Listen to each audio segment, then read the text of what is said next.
So PJ Smith, thank you for joining us. We've known each other for a long time, and but I wanted to talk about your role, which is with the Humane Society of the United States, and you're the fashion policy director. Correct. Yes. So can you describe a little bit about what that job means? Sure. I would say, so I've been at the Humane Society of the United States for about 11 years. And I think you and John have known each other for roughly that. I think I've been involved for about 10 plus. So yeah, so you've been a trendsetter in the support for animal welfare within fashion. So it's truly an honor to be able to speak with you today. But thank you. Around 11 years ago, the Fur-Free campaign at the Humane Society of the United States was just about getting companies to sign up to a list of saying you're fur-free. At that point, it was difficult to get a lot of meetings. A lot of companies were their heels were dug in because they remember the fight against animal activists from the 80s and 90s and taking over runways, and they really butt heads. And so I had this job of wanting to just get them to say that they were fur-free. And a lot of times companies would say, well, we don't sell fur, but we really don't want to say that we're fur-free. And at that time also, it was still this idea that if you wanted to be luxury, you had to have a little bit of fur somewhere. If it was just even on the runway, that meant you were somehow in the luxury market, which everyone wanted to be in. The things started to change a little bit in around 2017, where HSUS has always been spearheading the fight against fur labeling, or fight in favor of fur labeling, sorry. And this all happened in 2015 when there was this video of a species called a raccoon dog being skinned alive in China. It got shared millions, it was viewed millions and millions of times. I think it was one of the first images that I think it was just really hard for people to see. Yes. And the species was called a raccoon dog, and we started trying to figure out what was the species, how was it coming into the United States, because we saw fin raccoon, if the species was coming from Finland. Asiatic raccoon was how it was supposed to be labeled according to Fur Products Labeling Guide. And we saw Tanuki, Murmanski, raccoon, which is a completely different species. But what was worse was we saw it coming into the United States and being sold as faux fur. So there would be our supporters, consumers that care about these issues going out there thinking they were buying faux fur, later to find out it was actually real fur. And the problem was that there was a gap, or there was a loophole in the federal legislation that said if fur was valued less than $150, it didn't have to be on the label. And when this law passed, I'm guessing that trim and palms on hats just weren't popular. It was more like a full-length fur coat. This law was from the 1950s. So lots of fur was coming into the U.S. that was just not labeled at all. Some copywriter at a retailer would see it not labeled. They'd see polyester. They would see everything, but they wouldn't see fur. So they would just say, okay, must be faux fur. We got really good at figuring this out. We wanted to bring attention to this, and we thankfully, President Obama signed the Truth in Fur Labeling Act 2010, which closed that loophole that said that all fur now had to be labeled with country of origin, where the animal was raised, and the species. So it had to say raccoon dog, Asiatic raccoon from China. Just as a side note, after we passed that in the United States, Switzerland went a step further, and they said if to sell fur in Switzerland, you had to have the country of origin, species, and how the animal was raised or killed on the label. Wow. And all the contacts that I had at that time were like, well, we're not selling fur in Switzerland anymore because they didn't want to put raccoon dog from China, raised in a wire bottom cage, so that's what it would have to put on the label. And so that's where it kind of became clear that just a little bit of transparency for this trade, and just companies didn't want to be associated with it. Now, at the same time we were working on this bill to close that loophole, we started kind of reinventing the dialogue between animal groups and fashion companies, because we could all agree that we thought consumers should be informed and with the right information, and they wanted to be able to follow the law correctly. So we really had our foot in the door with a lot of these big brands at the time, even though they sold a whole bunch of fur. And I remember around that time, those same companies, because we had built a relationship, started asking questions like, oh, what's a humane source for fur? Like, we'd really like to work with you to find the most humane fur out there. And I'm sure you know, John, and I know that that doesn't exist. Right. And so we ended up kind of walking them through every certification, every sort of PR marketing scheme out there.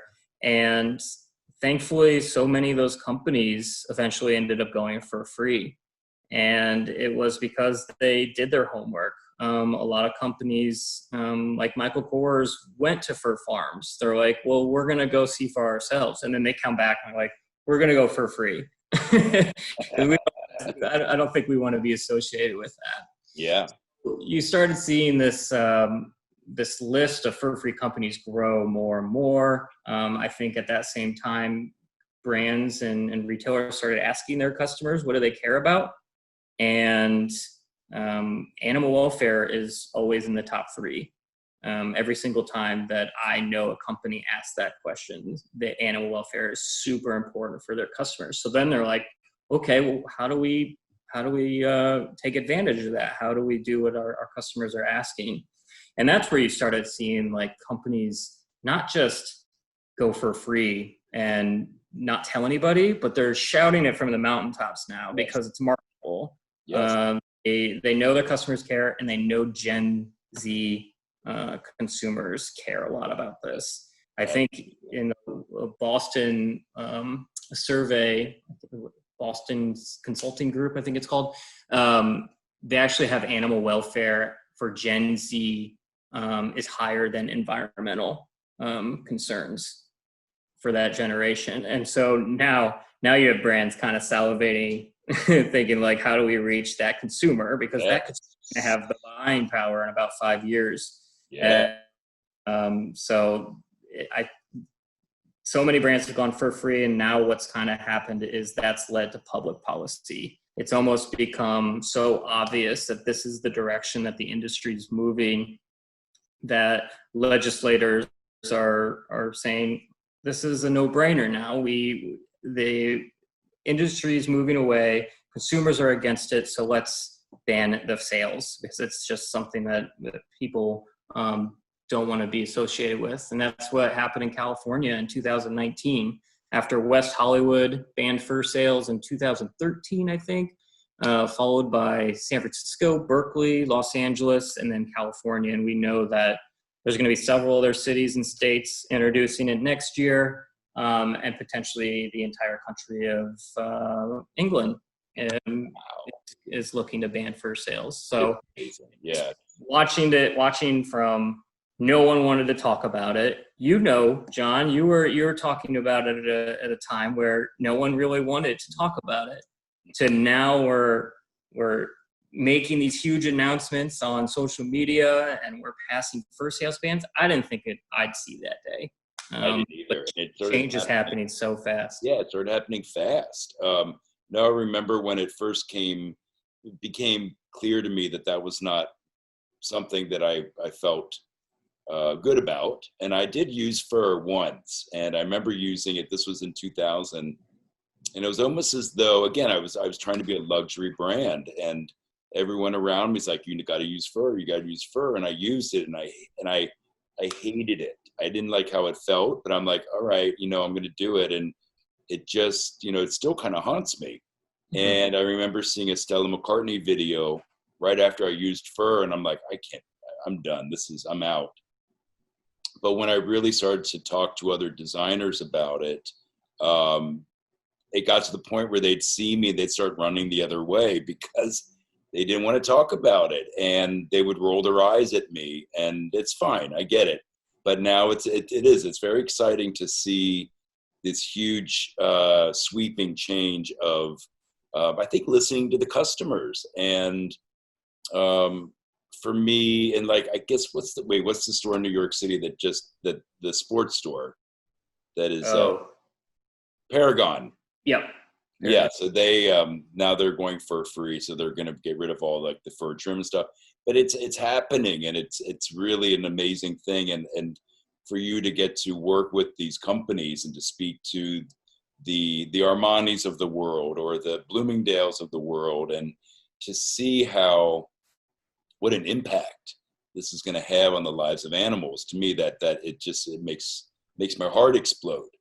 So I wanted to ask you, PJ, a lot of the students that are here at Marist, and I think in general, this generation, they're very much thinking about sustainability and all of the different areas of what that means. And it's been wonderful to see this combination of, in many ways, sort of environmentalism, sustainability, animal welfare. They're all very much connected. And I wanted to ask you, in the world of fashion, like different materials, wool, silk, fur, how are those connected to environmentalism, to sustainability? I don't know if you can kind of go through each of those. Yeah, I mean, I did this one sort of, I guess, practice, and I don't know if you and your students have done something similar, but I was in a room with, I would say, a dozen of the biggest luxury companies out there. And the person asked us all to write down what sustainability meant. And it's not surprising, but it was at the time, was that no one had the same definition. Right. What sustainability was? It sustainability for your company? Was it sustainability for the environment? There's a whole bunch of stuff. So going through the different, and I guess how I break it down in my head is there's a huge impact for everything.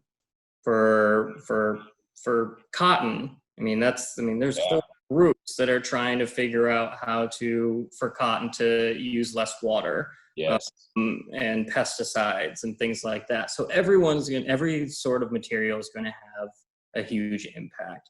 If you look at any sort of life assessment of products, life cycle assessment, you're going to recognize that animal products are going to have the biggest impact, not just necessarily because of the factory farming, the tanning that generally has to go on with some of these trades, but also, you have to feed the cattle, you have to feed the sheep. Those grains are coming from a whole other industry, so it starts piling up. Exactly.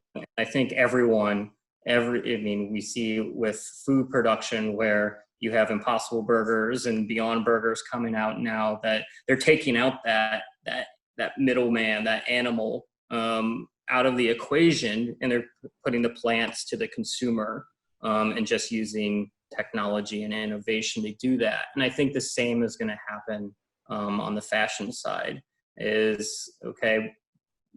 don't love faux fur and its impact right now, right. But you're not going to somehow raise a wild fox in a cage any better.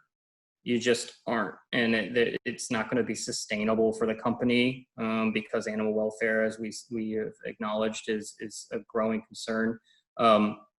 So we do have to go in all in on actual innovation to replace some of these problems, so they are good for the environment, good for humans, and good for animals. And so, there's a lot of companies out there that are trying to do this, from either cactus leather, pineapple leather, with the what's the Plume Tech, which is now biodegradable as a down alternative. Right. We're seeing, what's the latest wool one I just saw?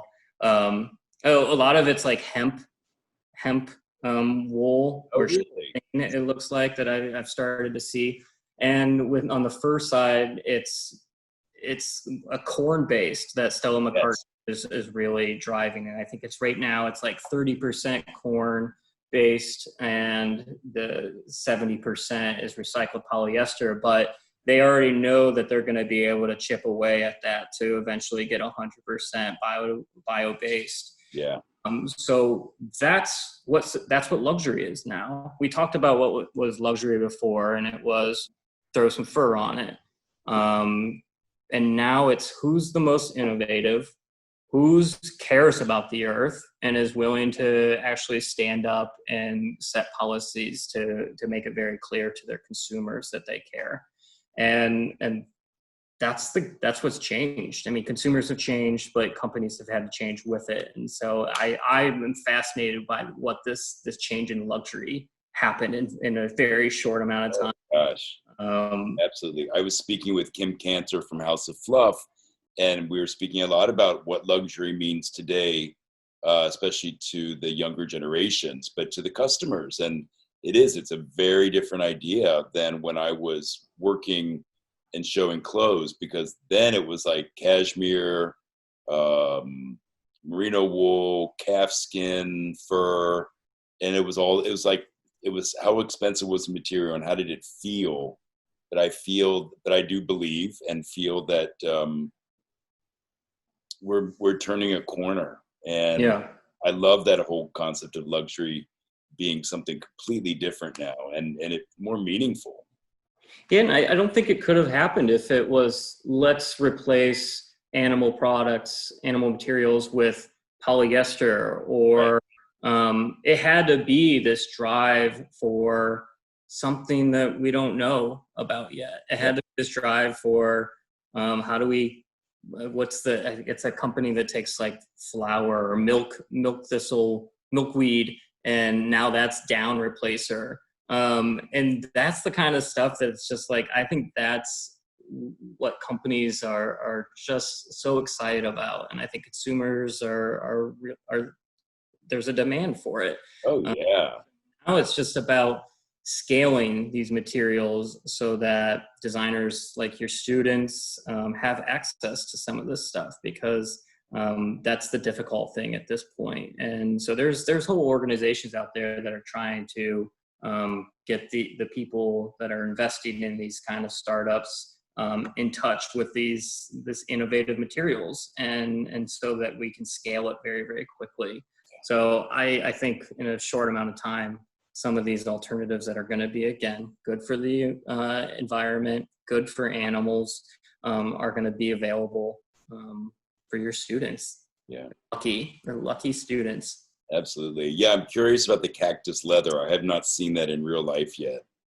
But I know. Yeah, I haven't seen that one. I did see the mushroom leather. And that is fascinating, because I guess I didn't realize how like thick it was. Like it is like it is a strong material. Yeah.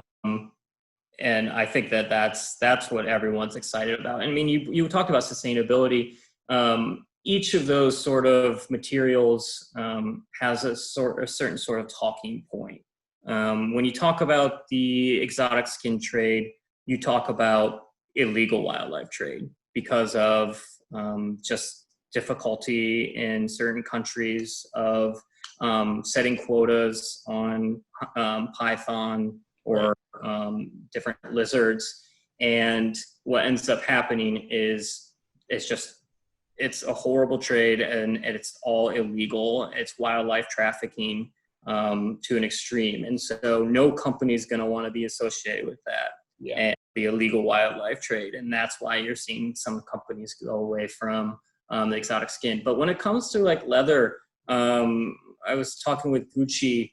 They know, because they are very dedicated to caring. I guess it was caring. They're very dedicated to the environment, because they know that that's what their customers care about. But when they start looking into the leather trade, and this was at the same time where you had the fires in Brazil, they're like, they see the writing on the wall that they have to get out of it immediately. And they were one of the first, like, they're very excited about the mushroom leather. And I think you're going to start seeing more luxury companies that can put a heavy price point on some of these goods to scale it quicker. Yeah. So that it is going to be at least accessible to consumers at one point. Oh, I love it. I know I had a few more questions. So I know that you've worked with different brands, different companies, different designers. And I'm wondering, can you speak about any of the past experiences with any of the brands that you worked with that were sort of most exciting or surprising? Yeah, some of the most surprising. I'll go. I mean, they're all different, I guess, is what's interesting. I have enough experience that I know that what works for Hugo Boss isn't necessarily going to be is going to work for Armani or Right. Gucci or Prada. And I think that that's always fascinating. How do you get your foot in the door and learn about a company? And I think that's what sets HSUS different from other groups is we want to learn what are some of the blocks within your own company. What are some of the issues that you foresee that we're not thinking about? Right. And I mean, with a company like Farfetch, I went to Portugal to their headquarters, and I mean, it's such a different company, and they wanted to have a fur-free policy. And so how do you create a fur-free policy that for a website that has, thousands and thousands of products uploaded to their website, and it's just like a revolving door through their headquarters where I went in there, they receive something, they take a picture of it, it goes to a model, the model puts it on, and then it goes right back to that boutique. So learning about companies is just so important. Trying to think if there's any that just stand out. I feel like wish I had a better answer for you right now because okay. They're always interesting. Like Macy's, Bloomingdale's was interesting because they had these fur salons, and they had over, I think, 60 fur salons that are these areas dedicated to the sales of fur, usually like even full-length fur coats. But a big part of that, why those companies were profitable for a really long time, wasn't necessarily their fur sales, it's storage and cleaning. And with Macy's and Bloomingdale's, you had, they wanted to go for free. They wanted to go for free like over years ago at this point. And what stopped them there were some legal challenges because people that had their furs stored in their salons, some of them had died in the last, 20, 30, 40 years. And just no one ever knew that to pick up their furs. They didn't know what their responsibility for something like that. Do they have to reach out to the next of kin? So it was like a legal nightmare, and we're trying to be supportive and just get these announcements out. Prada was really interesting because it was the first time that the Humane Society of the United States belongs to a big coalition of organizations called the Fur Free Alliance. I think there's like 50 animal welfare organizations in 25, 30 countries. And collectively, it is very, very large. For a company to say, to see potentially being targeted by a fur-free alliance would be a very, very scary thing, because in every country that you have a store, you're potentially at risk of being targeted for a campaign. And so Prada, we launched a campaign. I mean, we always reach out. We want to have that dialogue with companies, but with Prada, we told them that we were going to be alerting supporters to contact them, to ask them to go for free. That's generally the extent of it. But what was fascinating was it was around fashion weeks around the world, and every fashion week, another organization or several organizations really just kind of targeted Prada. Yes. And I think even in where was it? It was Paris. One organization did like a doll runway show outside the Prada store, and that was their way of like protesting against Prada. But within, I think, a couple of weeks, Prada was said, "We're going to go for free," and they were excited about it then. Yes. And I think that's what's interesting too, is most people understand that that's not only the direction that we're going, but they get excited. It feels good to do. Yes, exactly. I think it's a release. It's liberating to try to, prop up all of those arguments when, yes, there are ways to argue one way or the other, but really for me, the compassion level, the empathy level, it's hard to prop that up when you're arguing against that aspect. And again, I think that our generation, the students here, like it's on their mind in a way that it wasn't when I was growing up. I never thought about it. When I think about all of the animal related products and materials that I used through the years, it was fabric. That's the thing, is making that distinction between this is fabric, but this was actually a living being at some point that felt pain or felt something and felt love, had a family. It's been interesting as a vegan working in the fashion world, but I do feel, I've seen so many people change, and they want to know like what again are the alternatives. And I think to be able to work with companies, to be able to work with organizations like the HSUS, where you guys meet them where they are also. I think that's so important, because you're not coming at them with spray cans, you're coming at them and having a real dialogue. Yeah, I've almost, and I don't say this, I'm not proud of it, but I've almost lost the compassion side because I care so much about the business side of this argument. And I know that, compassion is, so many people are driven by that, but I know that the business side of this, it is so clear that why you would want to move in this direction. And we talked about some of those issues before, but that's where I think companies, it's a no-brainer once you can make that sort of argument. And when you have Gucci, when they went for free, they posted it on Instagram, and it was I think it was the 4th most liked Instagram post at that time for them. The top 3 had images of Harry Styles in it. So we'd never beat Harry Styles. Number 4 was the for free announcement. When Prada went for free, most liked tweet of all time for them. Wow. So now you're for a company to have to weigh, okay, we get X amount, usually like 0.1% of their profits is going to be fur related or exotic skin related. And they are putting a lot of money in advertising and wanting to reach social media influencers. And if they know that they can to make these announcements outweighs that small percentage that they're getting from fur, that's it. That's all they need to hear.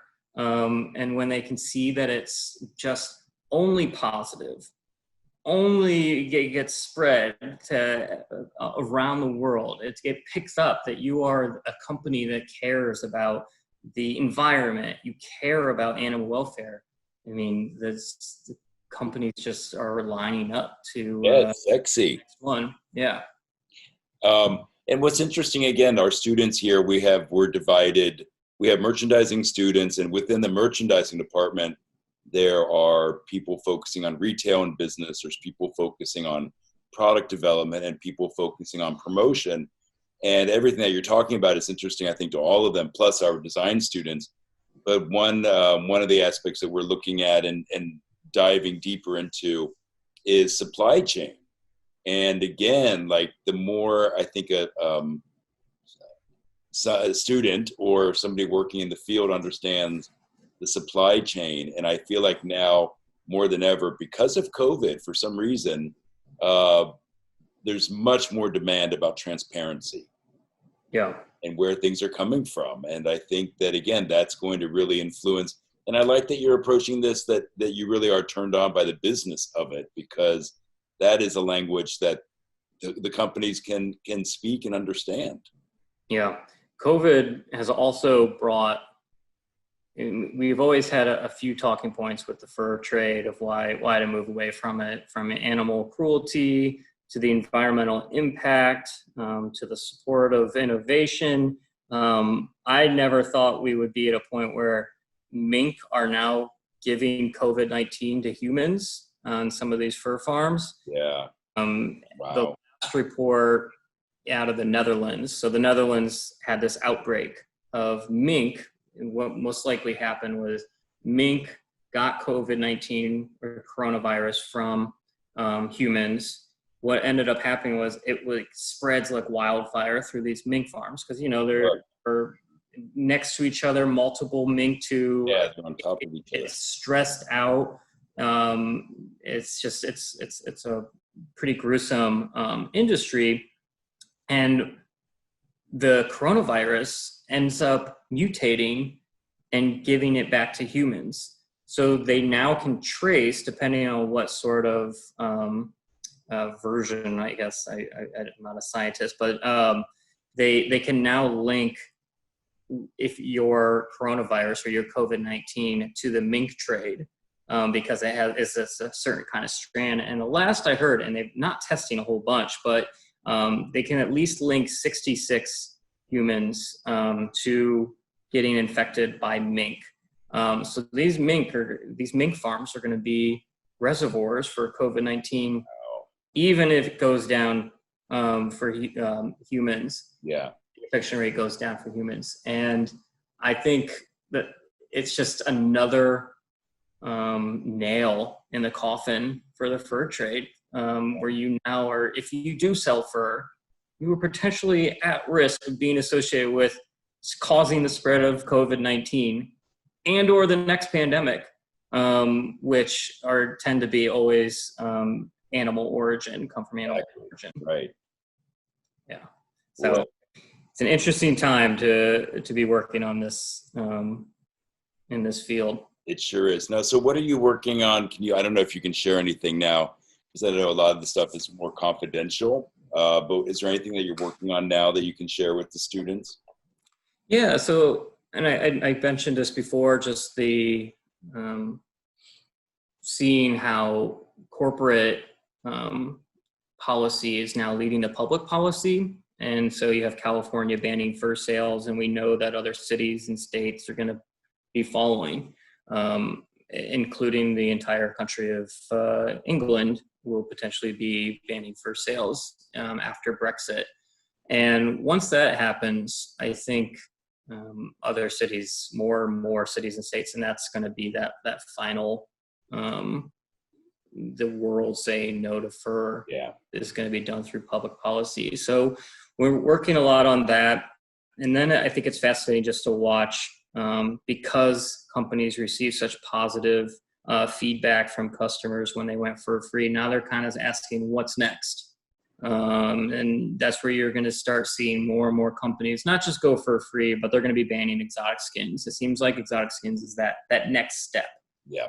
It's a previously considered luxury, but you're taking pythons, crocodiles, and lizards, and you're taking them out of the wild many times, just because to captive breed a python, feed a python enough chicken, food to grow to a certain size, it's just not economically viable for those farmers. So it's a whole lot easier to go out and trap or just go catch a python in the wild in Cambodia, Malaysia, Indonesia.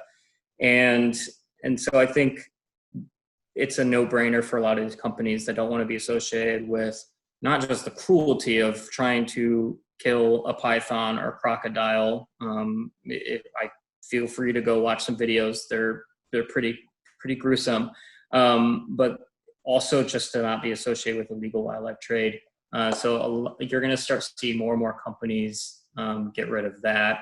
And then it's going to be about innovation. It's just going to be about who's going to have that mushroom leather, who's going to have that cactus leather. Yeah. And I think that's how it's going to play out. I'm working myself out of a job here, John. Oh, I hope so.